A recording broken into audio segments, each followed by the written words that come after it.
Hi Pakistan. Greetings from Switzerland. Greetings from Switzerland. उस दिन मैं वेनिस शहर से मिलान की तरफ जा रहा था ट्रेन में। ट्रेन चल रही थी और बाज़ औक़ात ऐसा होता है कि ट्रेन बिल्कुल खाली होती है। मैं जिस ट्रेन के डब्बे में बैठा तो यहाँ मैं बैठा था और मुझसे 3-4 सीटें छोड़ के आगे एक अंकल बैठे थे। ट्रेन चलने में तकरीबन 5 मिनट होंगे, बाकी 5-6 मिनट बाकी थे। मैं अपने मोबाइल फ़ोन में था। तो और उसी दिन की बात है कि उस दिन उस ट्रेन में उस मुसाफिर ने मुझे अपनी लाइफ के 2 बहुत ज़्यादा इम्पॉर्टेंट लेसन बताए। नंबर 1 तो ये था कि लाइफ में कैलकुलेटेड रिस्क लेना बहुत ज़रूरी है। उसने मुझे पूरी एक स्टोरी सुनाई, मैंने उसको कहा बिल्कुल करेक्ट। तो दूसरा लेसन मैं आपको बिल्कुल कहानी के एंड में बताऊंगा। अच्छा, कहानी जो स्टार्ट इस तरह हुई कि जब ट्रेन चलने लगी तो मैं बस ट्रेन में बैठा था, मेरे से आगे एक अंकल भागी, ट्रेन का डब्बा खाली था। ट्रेन चलने वाली थी कि मैं अपने काम में मसरूफ़ था। एक बंदा मैंने नोटिस किया कि पीछे मेरे पास से गुज़रता हुआ मेरी पीछे वाली सीट पर आके बैठ गया। मैंने इतना नोटिस नहीं किया। ट्रेन चली, एक स्टॉप आया, आगे रुक गया और अगले थोड़ी देर के बाद 15-20 मिनट गुजरे होंगे कि नेक्स्ट स्टॉप से पहले टीटी आया सामने। आगे मेरे से जो आगे अंकल बैठे थे उसने उसका टिकट चेक किया, फिर मेरे पास आया। वो मेरे पास इत्तेफाक से उस दिन टिकट था, मैंने उसको टिकट निकाल के अपना चेक करवाया। उसने कहा ठीक है ओके। फिर वो मेरे से होता हुआ गुजर के मेरे से पीछे वाले मुसाफिर की तरफ टिकट चेक करने लगा। तो मैं अपने काम में था कि उन दोनों की आपस में बात हुई। तो उसने टिकट चेक करने कहा कि आपके पास टिकट नहीं है तो आप ट्रेन में क्यों हैं, अभी फ़ाइन होगा आपको। मैं ये बात सुन रहा था कि पीछे से बंदे ने कहा कि इंग्लिश में कहा कि sir I don't have a ticket, I checked it before on the counter but ticket was not available. मैंने पीछे मुड़ के देखा तो एक के पीछे एक पैसेंजर, एक सिंगल पैसेंजर थी, लड़की बैठी थी, ब्लैक चश्मा, ब्लैक कपड़े थे उसके। तो टिकट चेक करने बहरहाल उन दोनों ने आपस में बातचीत की। तो उसने मेरा ख्याल उसी वक्त पे किया टिकट चेकर चला गया। फिर मैंने सोचा कि इस पैसेंजर लड़की से कुछ ना कुछ सवाल या कुछ बातचीत करनी चाहिए कि बगैर टिकट के किस तरह ये क्या स्टोरी है। ट्रेन चल रही है, हम जा रहे हैं, 1-2 स्टेशन 2-3 गुजर गए हैं। वेनिस से मिलान जाने में तकरीबन 4 घंटे लगते हैं, 1-1.5 घंटा गुजर गया था। मैंने सोचा अब आधा टाइम बाकी है।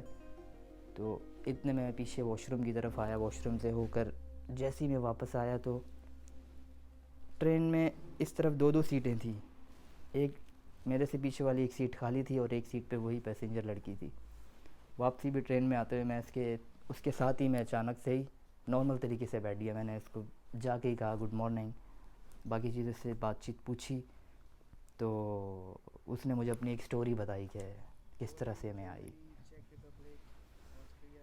और वो आखिरी इसका टूर था, वो वेनिस से जो है कुछ चीज़ें गिफ्ट वगैरह लेकर आई थी। उसने मुझे बताया कि ये मैं चीज़ें वहाँ से लाई हूँ इस तरह से। और वो एक पहले मैं ये समझता था कि हमने कोई बहुत ज़्यादा ट्रैवल किया है या हम ट्रैवलर हैं, लेकिन उस लड़की ने मुझे बताया पिछले 14-15 दिनों से मैंने 12-13 मुल्क घूमे पूरा। उसने यूरोप का एक टूर किया था, जर्मनी से Poland, Lithuania, Slovenia, Spain, Denmark, सब जगह से उसने पूरा एक टूर किया। तो लास्ट में उसने मुझे बताया कि फिर मैंने उससे पूछा कि आप बगैर टिकट के कैसे आपने रिस्क लिया यहाँ आने का।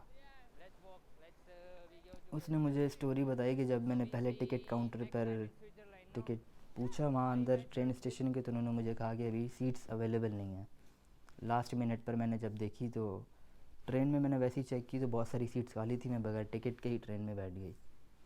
उसने कहा कि मुझे पता था कि इसमें अगर टिकट चेक हुआ, मेरे पास टिकट नहीं निकला तो मुझे फ़ाइन होगा, लेकिन ये एक रिस्क था। मैंने ये सोच के कैलकुलेटेड रिस्क लिया कि ट्रेन में बैठ जाती हूँ। फिर जब मैंने टिकट चेकर से बात की, उसको बताया, तो उसने मुझे एडिशनल चार्जेस फ़ाइन नहीं किए, सिर्फ टिकट के ही पैसे लिए। तो मैंने कहा आपका तो फ़ाइन भी बच गया तो बहुत अच्छा हुआ। उसने कहा इसलिए मैंने सोचा था कि रिस्क लेना तो ज़रूरी है। फिर बाकी मैंने उससे ये कहा कि वाकई आपने एक ज़बरदस्त डिसीजन लिया बिल्कुल लास्ट मिनट पर। So when would your next plan to visit Asian countries? Asian countries? I Yeah, was in Asian. Indonesia. Indonesia. Yeah, but I in 2 years I will go to Tibet for sure and Tibet. Nepal. Nepal. Yeah, and I will go more. I will travel. I invite you in Pakistan. Would you like to visit our home country? Yeah, of course. Yeah. Many of the people watching from you. What is your message? Say hello to Pakistan. Train इतने में चलती गई, अगला station आ गया मिलान से एक station पहले। मैंने उससे कहा कि गुड बाय, ठीक है। मैं इधर अपनी सीट पे आके वापस बैठ गया। फिर थोड़ी देर के बाद 30-40 मिनट के बाद मिलान स्टेशन आया, हम दोनों एक साथ ही उतरे। फिर मैंने आखिर में उसको थोड़ी बहुत, क्योंकि वो लड़की थी स्विट्ज़रलैंड से, उसको सिर्फ इंग्लिश आती थी और स्विस जर्मन आती थी, तो इटालियन लैंग्वेज नहीं आती थी। मैंने उसको थोड़ी बहुत इटालियन सिखाई, उर्दू सिखाई कि nice to meet you Urdu में किस तरह कहते हैं ये चीज़ें। तो बहुत खुश हुई वो, हमारी एक बॉन्डिंग बन गई, फ्रेंडशिप। और इस तरह की उसने मुझसे बातें की या बात बताई ओपन, बिल्कुल। उसने मुझे कम्युनिकेशन स्किल भी सिखाई कि किस तरह से आप किसी नए बंदे से, नए ट्रैवलर से कोई आपसे बात करे, किस तरह हैंडल करना है, किस तरह रिस्पॉन्स करना है, क्या बात बतानी है। और उसने मुझे इस तरह से बात की कि मुझे बहुत सारी इससे चीज़ें सीखने को मिली। आखिर में उसने मुझे कहा कि मैंने तो अभी मिलान से अगली ट्रेन पे बैठ के अपने घर स्विट्ज़रलैंड जाना है, पता नहीं फिर कब बाद में मुलाकात हो तो नंबर एक्सचेंज करते हैं। मैंने कहा नंबर नहीं, इंस्टाग्राम एक्सचेंज करते हैं। आपका है? उसने कहा मेरा है लेकिन इतना यूज़ नहीं है मेरा। मैंने कहा कोई बात नहीं। उसने बताया हमने कोई चेंज वेंज किया, वो इंस्टाग्राम का फॉलो वगैरह जो भी है। उसके बाद जो है वो थोड़ी देर के बाद हमने गुड बाय किया, वो अपने घर की तरफ चली गई, मैं मिलान अपने काम से आगे चला गया। ये स्टोरी फिर हो गई ख़त्म। एक लेसन मैंने इसमें ये सीखा कि रिस्क लेना बहुत ज़रूरी है, कैलकुलेटेड। दूसरा लेसन आखिर में फिर मैंने ये सीखा, 2-3 दिन के बाद, हफ्ते के बाद मैंने उसे ज़रा एक मैसेज किया, हेलो। उसने जवाब ही नहीं दिया।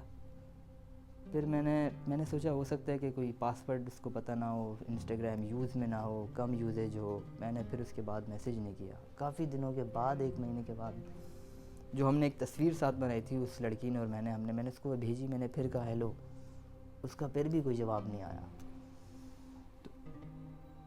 तो इससे मैंने एक लेसन और भी सीखा कि कभी भी अगर आपको रास्ते में इस तरह का कभी कोई इत्तेफाक हो जाए, अगर आपको नंबर लेने का इस तरह से मौका मिले और नंबर आपको मिल भी रहा हो, तो बेहतर यही है कि अपने तजुर्बे के मुताबिक बता रहा हूँ कि बेहतर ये है कि नंबर ले लें तो ज़्यादा बेहतर है।